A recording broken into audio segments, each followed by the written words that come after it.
Yes, इस movie का box office collection Salman Khan haters का दी एंड कर देगा, क्योंकि वो भी सोच में पड़ जाएंगे हर बार ये इतनी ऑडियंस थिएटर कैसे ले आता है विदाउट कॉर्पोरेट बुकिंग एलिगेशंस। तो अब तुम्हें लग रहा होगा ये इधर मास्टरपीस होगी या बिल्कुल ही खराब, तो तुम गलत हो। पहले आ जाओ जानते हैं कैसी है ये मूवी, जिसमें सलमान खान को राजकोट का राजा दिखाया है, दयालु लोगों की मदद करने वाला लोगों का राजा, और विलन सत्यराज को मुंबई का महाराष्ट्र का एक करप्ट मिनिस्टर दिखाया है। अब कैसे इन दोनों की कहानी आपस में भिड़ती है, कैसे इन दोनों का फेस ऑफ होता है और आखिर में कौन जीतता है, ये तो तुम्हें पता ही है। ये इसकी कहानी है। अब यहाँ तारीफ करना चाहूंगा मैं इसके ट्रेलर की। कुछ भी रिवील नहीं किया है ट्रेलर में, मतलब literally through out the movie कहानी सरप्राइज ही करती है, क्योंकि ओवरऑल ऊपर ऊपर से देखे तो कहानी आउटडेटेड लगती है, मगर उसके बीच कहानी के जो छोटे छोटे एलिमेंट्स यूज करे हैं, जैसे हीरो का कैरेक्टर, उसका बैकड्रॉप, वो पॉइंट्स फ्रेश लगे। फिर इसके स्टोरी लाइन की जो सेंट्रल डोर है, जिस मेन मोटिव पर इसकी कहानी आगे बढ़ती रहती है, वो कॉन्सेप्ट भी बहुत ही इंटरेस्टिंग थी। एग्जीक्यूशन कैसा था उस पर आगे बात करेंगे, मगर अभी के लिए कहानी तो इसकी फ्रेश थी। हाँ, फॉर्मेट तो वही है, टिपिकल मास मूवीज वाला, मगर उसके बीच की बातें पसंद आई मुझे, जिसमें मूवी के शुरुआत में ही सलमान खान की एंट्री होती है एक फ्लाइट में एक्शन सीक्वेंस के साथ, जहाँ का एक्शन मसाला फ्लेवर वाला ही था, मगर क्रिएटिव था, नया था कुछ देखने के लिए, जिसमें संतोष नारायणन का बैकग्राउंड म्यूजिक भी आग लगा देता है। मगर इसी से मूवी ओवरऑल एक्शन की बात करें तो मूवी में बहुत सारे एक्शन सीन्स है,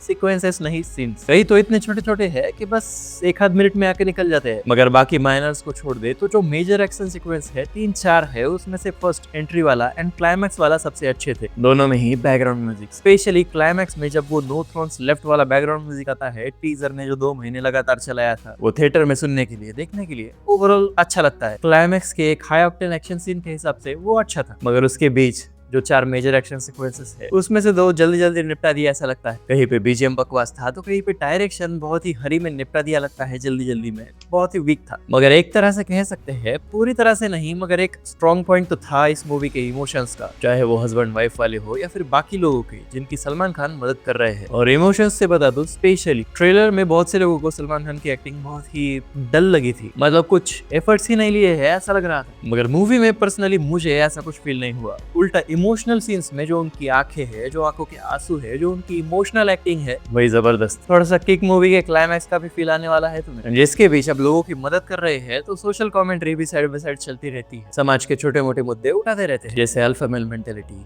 ये सारे प्रोजेक्ट। अब इस मूवी का ओवरऑल फील कुछ लोगों को अबव एवरेज तो कुछ लोगों को बिलो एवरेज लग सकता है, मगर एक एंटरटेनमेंट पर्सपेक्टिव से देखे तो मूवी एंगेजिंग थी इसके मेन कॉन्फ्लिक्ट के कॉन्सेप्ट के कारण। हाँ, बीच बीच में 1-2 जगहों पर बोर करती है, जैसे एक जगह एक सैड सॉन्ग खत्म होने के बाद अनदर और एक अलग सा सैड सॉन्ग डाला है, वो थोड़ा सा ओवर लगता है, और कुछ छोटे मोटे डायलॉग्स एंड 2-3 पॉइंट्स क्रिंज भी लगते हैं, जहां पर मूवी के एक मेन कैरेक्टर का डेथ सीन है, वो बहुत ही फोर्स लगता है, इलॉजिकल लगता है। मतलब उसका एग्जीक्यूशन स्टोरी के हिसाब से वो ठीक था, मगर वो जिस तरह से एग्जीक्यूट किया है, प्रेजेंट किया है, पेस फास्ट रखने के चक्कर में वो जस्ट आया चला गया ऐसा लगता है, कन्विंसिंग नहीं लगता ओवरऑल वो sequence. But emotions totally working थे because of Salman Khan emotional acting. मगर अब एक मास मूवी के हिसाब से भी इसके जो विलन है सत्यराज की एक्टिंग और उसका कैरेक्टर का आर्क बहुत ही सिंगल टोन में रखा है, मतलब बस वो एविल ही एक्टिंग करते रहता है पूरी पिक्चर में। मगर ठीक है, मिनिस्टर को विलन दिखाना ये साउथ मूवीज की पुरानी चली आ रही आदत है, मगर इस मूवी में एक मेजर इशू है इसके डायरेक्टर के डायरेक्शन का, और ये बस इसी डायरेक्टर के यानी AR मुरुगदास के डायरेक्शन में नहीं दिख रहा, तो बहुत सारे जो पुराने डायरेक्टर्स है, जो आज के समय में 20 साल 25 साल बाद मूवीज बना रहे हैं, उन सभी के डायरेक्शन में ये इशू दिख रहा है कि पता है आपका करियर 20-25-30 साल पहले चालू हुआ था, जैसे यश शंकर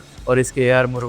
मगर लॉकडाउन के बाद जो लोगों का अटेंशन स्पैन कम हुआ है, तो नई मूवीज में फिल्म मेकर थोड़ा सा पेस फास्ट रख रहे हैं, मगर गेम चेंजर में शंकर और यहाँ सिकंदर में AR मुरुगदास पेस इतना फास्ट कर देते हैं कि ऐसा लगता है पूरे 3 घंटे हम इंस्टाग्राम स्क्रॉल कर रहे हैं, बहुत ज्यादा फास्ट हो गया पेस। 2 घंटे 20 मिनट के आसपास की कुछ ये मूवी है जो आसानी से 2 घंटे 40 मिनट तक खींच सकते थे, थोड़ा सा सीरियसली प्रेजेंट कर सकते थे, मगर अटेंशन स्पैन के चक्कर में, पेस फास्ट रखने के चक्कर में इतना फास्ट हो गया कि जो इंटरेस्टिंग फ्रेश कुछ था इसके स्टोरी के कॉन्सेप्ट में, वो उतना इम्पैक्टफुल नहीं लगता, टेस्टलेस लगती है। इसके ऊपर इसके सारे गाने भी टोटली अनइम्प्रेसिव थे, एक हाथ दूसरा छोड़ के, मगर फिर भी एज ए ओवरऑल पैकेज देखे तो one time watch time pass entertainer तो ये जरूर है। और इसी ही एवरेज से बिलो एवरेज मूवी के लॉकडाउन के बाद भी अब जो कलेक्शन आने वाले हैं, उससे तो हेटर्स भी पिघलने वाले हैं, क्योंकि इससे सलमान खान के स्टारडम की असली कैपेसिटी पता चलेगी। जो ऐसी एवरेज मूवीज 200-400 करोड़ कमा लेंगी, तो एक